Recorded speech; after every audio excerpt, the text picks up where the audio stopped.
Karena kalau kita tidak membuat scoreboard, kita tidak tahu bagaimana performance tim kita, bagaimana kinerja kita sebagai orang sales itu bisa dimonitor gitu.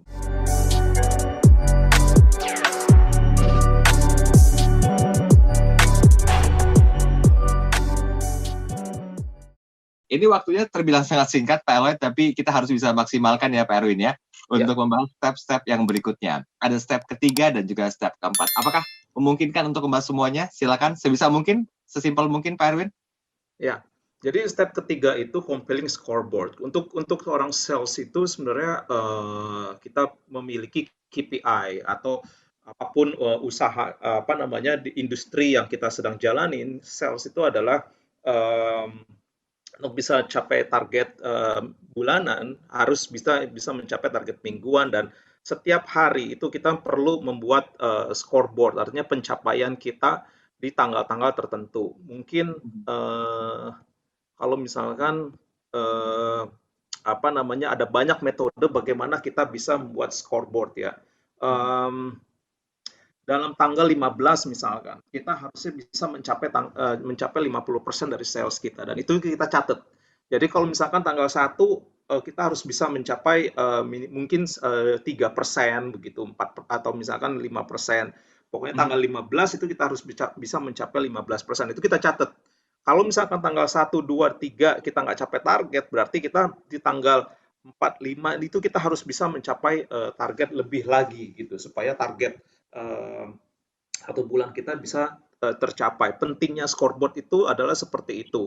Karena kalau kita tidak membuat scoreboard, kita tidak tahu bagaimana performance tim kita, bagaimana kinerja kita sebagai orang sales itu bisa dimonitor gitu atau dikontrol. Makanya scoreboard itu penting untuk mengevaluasi performance kita. Dan yang keempat itu karena waktu nih kita ngebut, yang keempat adalah create cadence of accountability.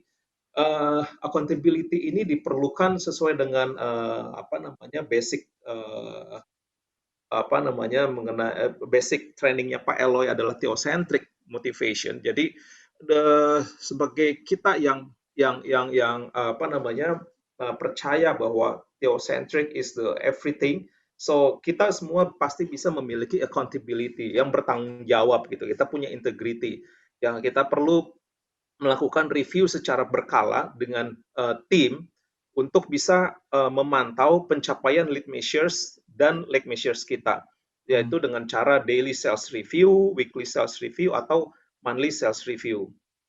Lead measures bisa diganti saat melakukan review. Jika tidak ada hubungan relevan selama perjalanan pencapaian lag measures itu, dengan persetujuan tim, tentunya kalau kita memiliki tim, atau misalkan kita sebagai entrepreneur dalam melakukan meningkatkan penjualan, kita mesti lihat, memonitor activity apa yang atau konten apa yang tidak bisa menunjang performance kita begitu. Ya kita mesti review supaya kita bisa tahu mengkoreksi yang mana yang berhasil, yang mana tidak berhasil. Tim sales kita yang A sukses bisa menaikkan atau mendapatkan order yang banyak, tapi tim sales B tidak bisa. Nah, ini kita bisa saling di dalam create cadence of accountability, di dalam diskusi ini kita bisa saling menguatkan, kita bisa saling merevisi ya kekurangan kita dan kelebihan kita begitu. Jadi udah sekaligus nih Mas Daryl, Pak Eloy, antara step 3 dan step 4 begitu. Ya. Gitu. Oke, Pak Eloy, silakan tanggapannya. Thank you, bagus sekali Pak Erwin, Smart Listener, sahabat Sonora. Saya kira itu yang menjadi takeaways kita pagi hari ini. Coba sebagai seorang sales, apakah jelas scoreboard Anda, dashboard Anda dalam seminggu, dalam sebulan, bahkan kalau bisa daily. Gini loh, kalau kita bermain bola, nggak jelas gawangnya, kita nggak mungkin bermain dengan serius.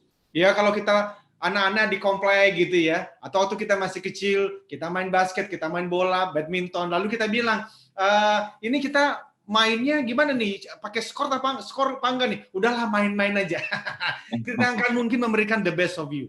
Jadi tahap yang ketiga itu adalah penting sekali, scoreboard. Tadi yang sudah diceritakan oleh Pak Erwin, intinya adalah harus jelas teman-teman sales ya,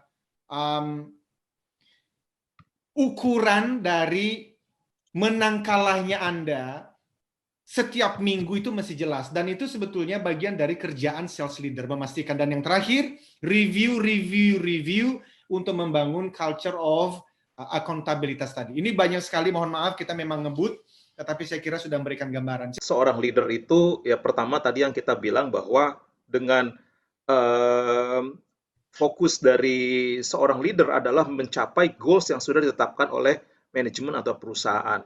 Bagaimana sulitnya, bagaimana tantangannya, tentunya kita harus kreatif dan kita harus membuka diri untuk bisa berubah gitu. Kalau enggak ya sulit sebagai goals perusahaan tidak bisa tercapai kalau para leader tidak bisa menyesuaikan goals-nya, visi misi perusahaan itu. Jadi penting sekali leadership sebagai seorang leader itu bisa mengikuti alur perusahaan. Jadi nggak mungkin kereta dalam satu rentetan kereta yang kepalanya mau jalan ke sana, tapi badannya nggak mau gitu.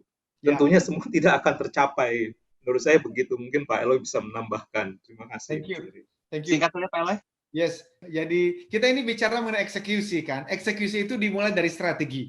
Jadi tadi sudah disampaikan Pak Erwin, strategi perusahaan itu mau kemana. Dan kalau perusahaan sudah menentukan by 2021 kita mau ke titik X, maka tidak ada yang namanya leader tidak mendukung anggota timnya di dalam mengeksekusi semua aktivitas untuk menuju X. Kalau ada leader yang tidak mengikutinya, artinya strategi perusahaan atau organisasi itu belum jelas. Dan siapa yang salah? Top management. Karena kerjanya top management adalah memastikan the whole organizations know where they are going. Karena itu strategi. Kalau sampai ada yang tidak mau mengikutinya, dan ada supervisor, manager, GM yang tidak mengerjakannya, maka masalah terbesar, pimpinan tertinggi harus diganti. Oh, tegas ya.